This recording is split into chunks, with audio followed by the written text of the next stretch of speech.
What's up, guys? Benny Adams here with Hollywood Junket, and we're talking all about the final episodes of The Bachelor. I also have a fan of the show with me. So her name is Jasmine. Jasmine, I can't wait to talk about this episode, these final two episodes. It was crazy. I definitely want to hear all your thoughts. So we're going to go back and forth. We're going to talk about everything that happened. But first, I'm going to give you a brief synopsis of everything that went down. So we have Clayton, and then we have the final three women. Gabby, Susie, and Rachel. And the thing is, why he's in the hot seat today is he told all three women that he loves them. And it didn't go all too well because he then told them that, hey, I told this woman I loved and then I slept with them.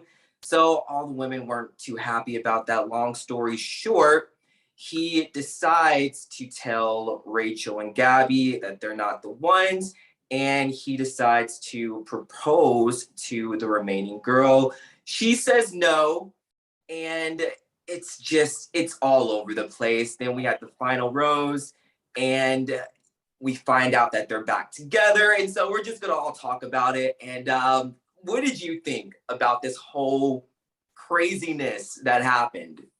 It was like watching a train wreck, watching this season of Bachelor. You can't look away because you want to know, is everyone okay in there? And you want to know, like, what happened? So it's like, that's how I felt watching. I'm like, this is a train wreck. This is crazy, but I need to see what happened because I want to know, avoid it for myself as a single woman. And then I want to like, just really give my take on it. I want to be able to share it with my friends. And we just talk about love all the time. We talk about romance. So I just feel that it's something that we can learn from it as well. You can learn from a train wreck, what to not do.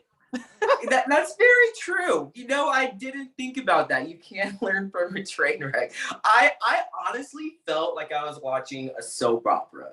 It was because you know what soap operas, you don't expect what's gonna happen. You're like, wait, this is crazy. I can't believe they just did that.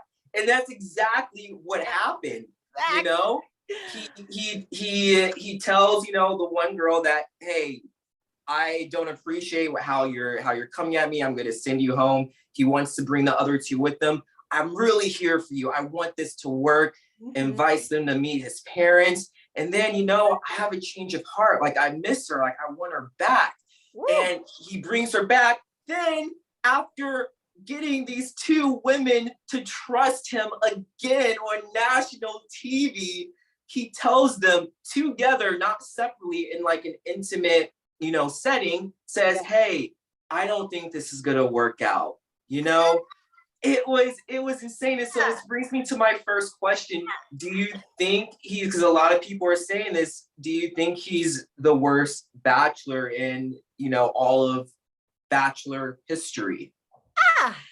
Well, Bachelor has a long history, and I don't believe any of them were perfect. I believe some were better because we felt like we could trust them. And I just feel that one of the reasons Clayton would be the worst is because we could not trust him. His words and his actions did not line up. And therefore, we not only lost our trust in Clayton, we lost our trust in the show because we're hoping that they would choose someone that is honest. We're hoping they would choose someone that would treat the women right. There was a lot of lack of respect of women in this season. Not that there wasn't back then, but you know, we're a little more woke now. So I feel like he is the worst, but it might not be all his fault. It's because we're woke now. And when your eyes are open, you can see the truth and it sets you free. You're like, I don't want that. So that's such a good point. Bravo. Yeah. And it's so interesting because you're watching this and you're seeing these women get treated like this. And I'm just like, he has to see how he's treating them. You know, you're saying on top of saying you love them, you're telling them that you slept with the other two people as well. You know, that's something that they don't want to hear. And then on top of that, you're telling them that you love all three of them. And I felt like he wasn't putting himself in their shoes. No, not at all. He couldn't fit those shoes. Exactly. And my favorite part was when he was talking to Gabby and he asked, you know, if he could like walk her out. And she was just like, no, And I loved it. I loved it. I was like, that's what you're supposed to do. Like, that was a strong moment right there that I Yes. really liked. There was a lot of strength, even though she was like the comedic relief for me most of the time. I really did like her exit a little better than Susie's, because I almost felt like Susie gave up. It was like, Yeah. I took my stand, but then I'm like, wait, no, I didn't want to lose you though. And she lost all her power as he was walking her out, like almost begging to stay, which I guess could help us understand why she ended up coming back, because maybe she just, it's like the woman that gives an ultimatum, but she's not really ready to accept that the guy is not going to change. And so she has like this toxic behavior. Oh yeah, I'll accept anything, but I'm going to give you the ultimatum just to make it appear that I'm strong, but I'm not strong enough to hold it up. Right. And so he also said that this whole mess started because he opened up and became vulnerable. What do you think about that? Do you think that's why this all happened, because he decided to become vulnerable towards the end? What is vulnerability? I feel like there's so much going around about, I it's my right to say whatever I want and I'm being honest, so therefore it's okay. No, it's not okay. There's a thing called tact. There's a thing called respect and honor. It still exists. And so certain ideas and opinions that you have could offend other people. It's not right. So it makes the atmosphere toxic. It makes it icky, and then nobody wants to be there. And so I feel that he wasn't being vulnerable. He was being tactless. And he wasn't being vulnerable. It's like almost, it's psychological. A lot of people do this. They'll say, well, I told her I wasn't ready for a commitment, so I slept with everybody. You shouldn't be mad because I told you I wasn't really ready. Yeah, but you continued on with the relationship knowing that her intention was that you would change. So instead of just saying, well, I told you I'm a cheater, so you should accept that, say, you know what? I see that you're looking for something else and I'm looking for something else. Let me move on and let you go. That's respect and honor. And that's being honest. I'm not willing to give you what you want. But what he said is vulnerability is just him being, it's a form of just, I'm being honest with you about my lack of integrity. And that should be okay. It's not okay. You're still lacking integrity. So no. Right. I think he felt like he was doing something good by being honest, but in reality, he wasn't. It's like, okay, well, I'm going to be truthful to you. And for me being truthful to you, you can't get mad at me whatsoever. You can't have any feelings whatsoever. Yeah. So it's called, you're stonewalling the person. You're creating no opportunity for them to disagree with you. Even though in human relationships, we could ask a question, we could get an answer, we can reciprocate in a conversation. He's saying, nope. I was being vulnerable and I told you guys the truth. You guys can't have any opinion of it, or you're judging me. He felt judged by Susie. Like, what? Right. So she can't have an opinion about your behavior, but you can have an opinion about, was it Cassidy? You can have an opinion about all the other women that he sent home, Shanae, he had an opinion about everybody. Exactly. You can have an opinion. That's not judgment. Right. And speaking of Susie, I noticed that her parents weren't at the final rose or after the final rose. What did you think about all that? I'm not a mama yet, but I'm a proud auntie. And if I disagree, and I already told her, if I don't like who you're talking to, you're going to know. Everybody's going to know. So I think that her parents not showing up was a voice telling us it's not good with them. They don't approve of this. They don't want to be a part of this. This is not anything they want to have anything to do with. And that should let us know that even if it is in her heart to get back with him, it's not something her family approves of. So how long is it really going to last? I agree with that. I will say though, I think it would have been cool for them to show up so they could like give him a piece of their mind. I would have loved to hear what they would have to say about that.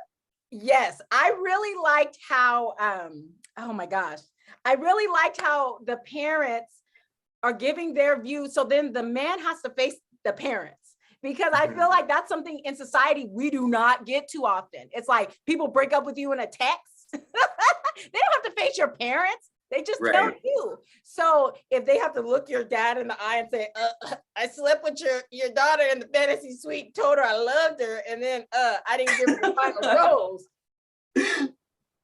Those are fight words. So yeah, at least mine. All right, so I noticed that he gave Susie the final rose, but no ring. But there was an update, and she told Nick Vale that if Clayton did give her a ring, she would say no. So I just wanted to know what your thoughts were on that. It seems better to me that she would be saying no than if she would have said yes and all of a sudden accepted the ring after that little blow up. That to me seems more real. And then I'm like, okay, maybe she's not being prodded by producers, because producers, that is their history. That didn't bother me. That didn't bother me as much as them getting back together.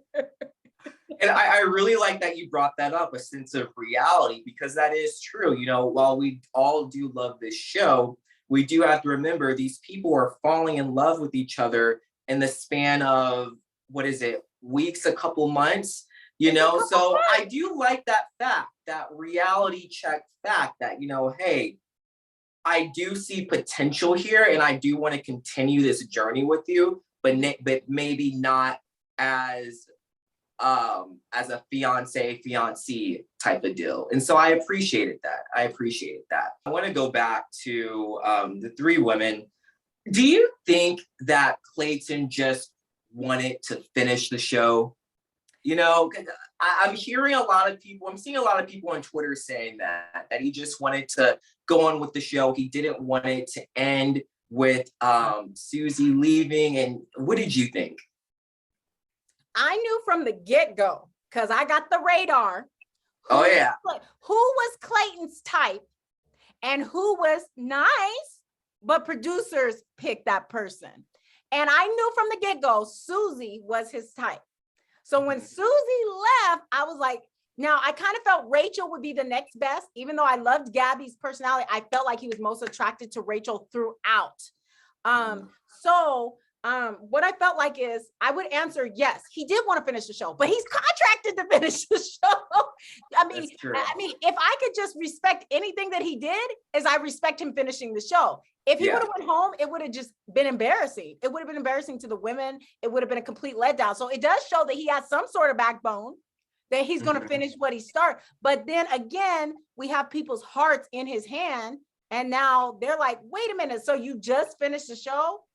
It's almost like it's almost like somebody telling you, oh, well, I was just with you because I had nothing better to do. So that's how I felt about that.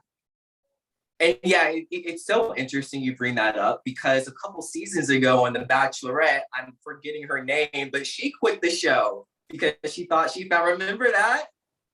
Oh my gosh.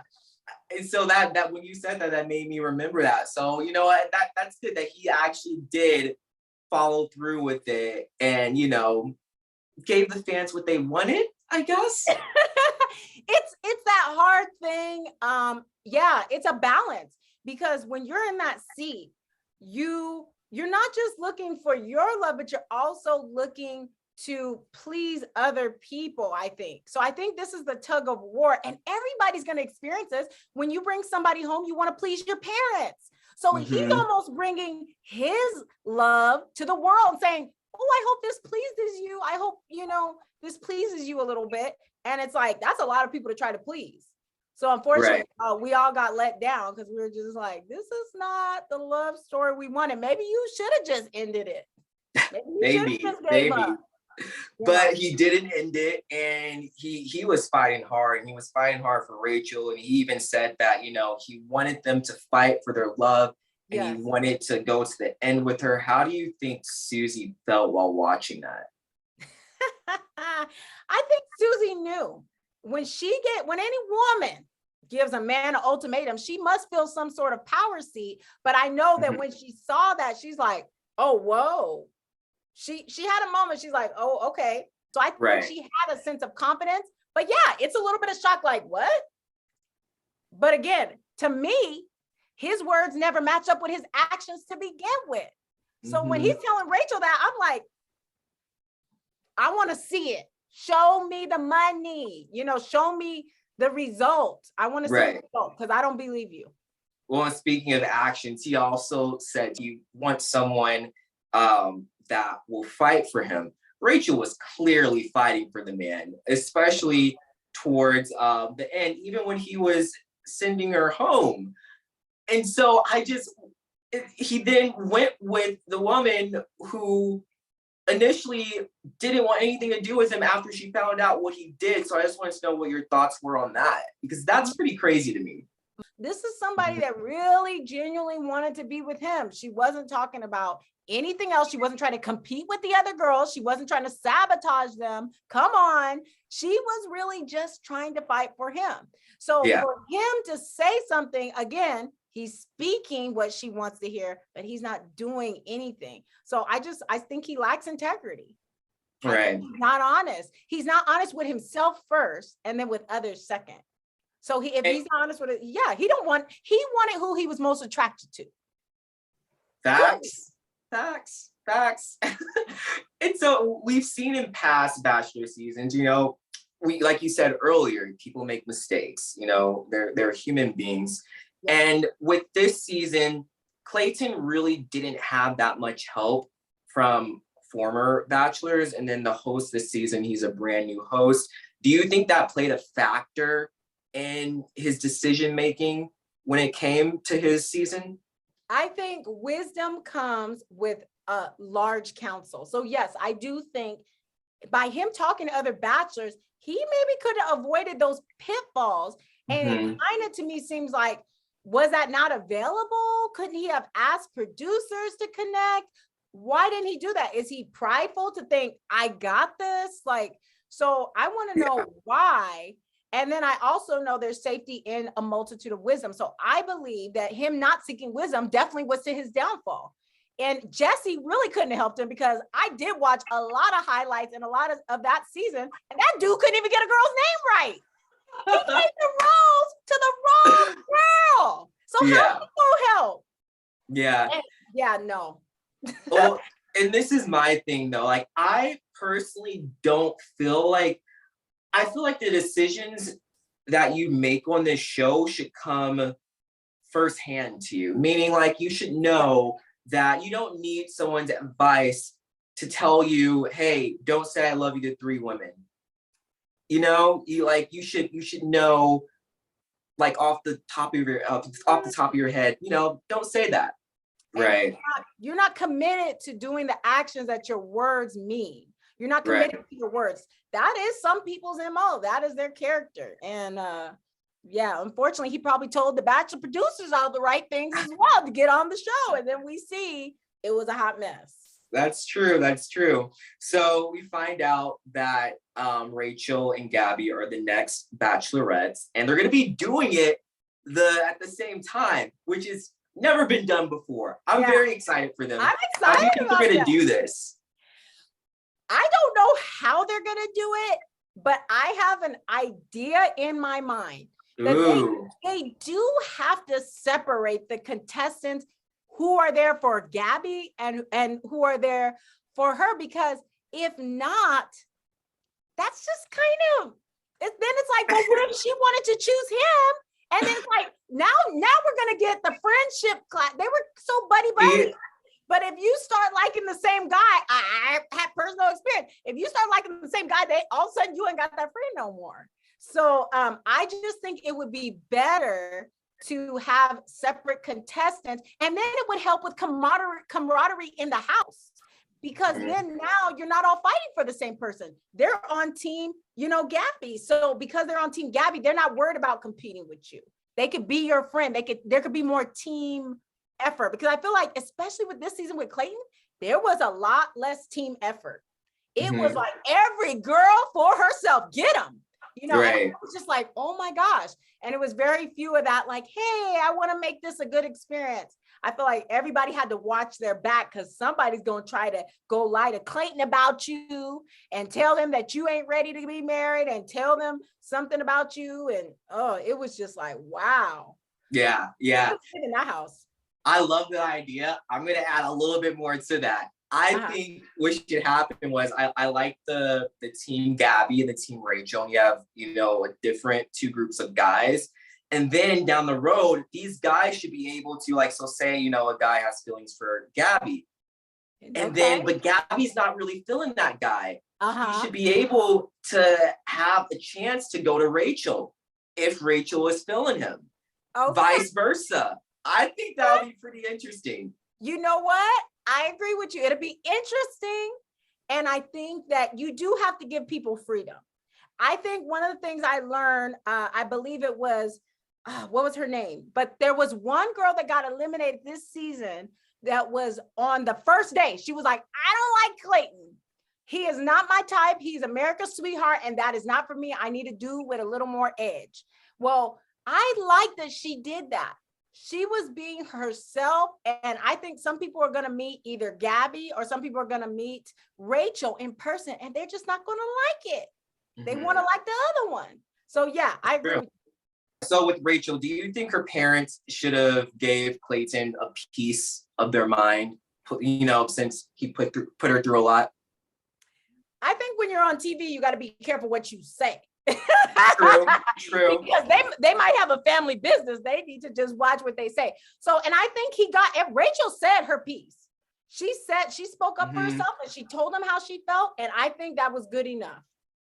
All right, so we're going to wrap this up in a little bit, but I want to ask you, with Susie, do you think she has some questionable motives getting back with Clayton? That is one that I would piece together by certain evidence. I just did not like her body language. Again, it seemed like she was really, really happy that the cameras were on her in every interview with Clayton. And it was like she's holding Clayton like this really tight, which I did not see her do throughout.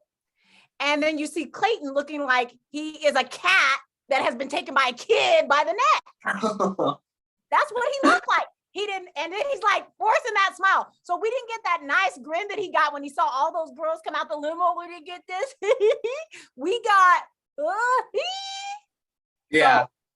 I think there's ulterior motive. She wants to be the next host. She wants to get all the little hosting gigs, and she wants to be doing speaking engagements all around town.